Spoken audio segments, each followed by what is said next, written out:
Hello friends, अस्सलाम वालेकुम। कैसे हैं आप सब। देखिए फ्रेंड्स, हमने फरवरी मंथ में जो ककड़ी के सीड लगाए थे आप लोगों से शेयर भी किया था। तो अब बहुत अच्छे से हमें ककड़ी मिल रही हैं और इसमें बहुत ज़्यादा सीड हमने डाले थे तो ढेरों प्लांट उगे थे। तो उनमें से कुछ फंगस से मर गए थे, बारिश हुई थी, और कुछ बहुत सारे इसमें लगे भी थे। तो उनमें अब बहुत अच्छे से फ्लावरिंग और फ्रूटिंग हो रही है। और हमने वही इसमें बकरी की जो मेंगनी होती है, गोट मैन्योर, वही डाला था, और हल्दी और राख जो मिट्टी बनाई थी, और नीचे सारा किचन का वेस्ट, उस टाइम मटर के छिलके और यही सब्जियों के छिलके और फलों के छिलके वही सब डाला था, और प्याज के छिलके। तो देखिए कितनी अच्छे से हमें ऑर्गेनिक तरीके से ककड़ियाँ मिल रही हैं, और ये पहली हार्वेस्टिंग है। बहुत ही अच्छे से ककड़ी लगी हुई हैं और छोटी छोटी फीमेल फ्लावर भी हैं। तो हमारी छत पे बंदर आ जाते हैं और जो भी लगा होता है तो उसे तोड़ के और खा जाते हैं और बर्बाद भी कर देते हैं, और प्लांट को भी नुकसान पहुंचा देते हैं, टहनियाँ तोड़ देते हैं और उखाड़ के चले जाते हैं प्लांट को। तो हमारा तो बहुत नुकसान कर जाते हैं, जब देखो तभी आते हैं, और जब भी हार्वेस्टिंग के लिए जो कुछ भी रेडी होता है उसे तोड़ फोड़ के चले जाते हैं। कुछ खाते हैं, कुछ फेंक देते हैं। और ये सेम का प्लांट है जो इसे निकाल देंगे, नीचे से हटा देंगे क्योंकि इसका सीज़न नहीं है अब, और मिट्टी को अच्छे से सुखा के हम दूसरी सब्जियां लगाने के काम में ले सकते हैं। मिट्टी को अच्छे से धूप में सुखाना है और फिर से अच्छे से इसको रेडी करना है, और भर के ग्रो बैग में रख देंगे, फिर किसी चीज़ लगाने में काम आएगा। और ये सब हम नीचे ग्रो बैग जब भी तैयार करते हैं तो जो ये वेस्ट निकलता है ये सारा ही हम उसमें भर देते हैं, कचरा। तो बहुत ही अच्छे से डिकम्पोज होके और नीचे बहुत ही अच्छी खाद बन जाती है, और बहुत हमारे प्लांट इससे हरे भरे और हेल्दी रहते हैं।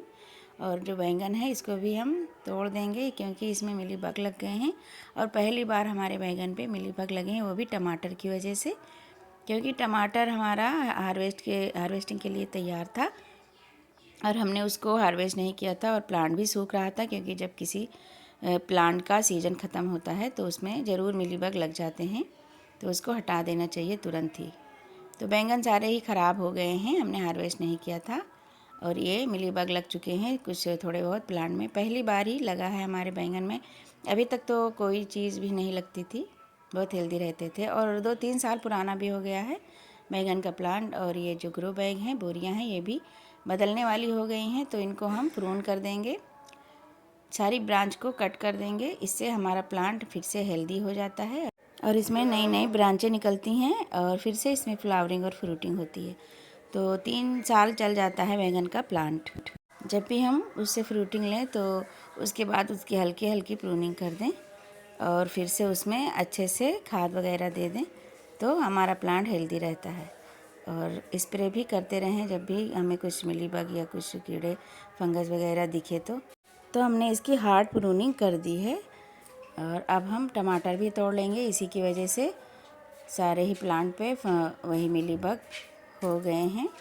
तो मिलीबग जब हो जाते हैं तो सारे ही प्लांट में फैलने लगते हैं, तो जिसमें भी लगे तो तुरंत ही मिलीबग का कुछ ट्रीटमेंट करें, या कट करके हटा दें, या फिर कुछ नीम ऑयल का स्प्रे करें, या फिर कोई सा भी। ये टमाटर हमारे कई दिनों से ऐसे ही पड़े थे और प्लांट सारे सूख गए थे, तो इनको हम ले लेंगे आज और सारे प्लांट निकाल देंगे। तो सर्दियों में काफ़ी सारे टमाटर हमने लगाए हुए थे वेस्ट बोरियों में, और यही किचन का वेस्ट और गार्डन का वेस्ट सारा भर के लगाए थे, और बहुत अच्छे से हमें सर्दियों में ये टमाटर देते रहे। तो फ्री में हमारी खाद भी बन के रेडी हो गई है इन बोरियों में, जो भी हमने इनमें कचरा भरा हुआ था। तो बहुत अच्छे से सारा मिट्टी बन गया है, डिकम्पोज होके खाद बन गई है। तो हमें ढेर सारी मिट्टी भी मिलने वाली है। तो हम अभी कुछ सोच रहे हैं, अभी नहीं लगाएं, बारिश होने लगेगी तभी लगाएंगे, क्योंकि इस टाइम बहुत ज़्यादा पानी डालना पड़ता है, और जो भी प्लांट लगाते हैं तो उनमें मिलीबग लगने लगते हैं, दिक्कतें आती हैं। गर्मियों में जब हम टेरेस पे सब्जियां लगाते हैं तो बहुत दिक्कतें आती हैं। तो देखिए इतने सारे टमाटर मिले हैं, और इससे पहले हमने ढेरों तोड़े थे तो वो भी दिखाया नहीं था आप लोगों को, और कुछ अच्छे थे, कुछ ख़राब भी हो गए थे, क्योंकि काफ़ी दिन से ऐसे ही पड़े थे।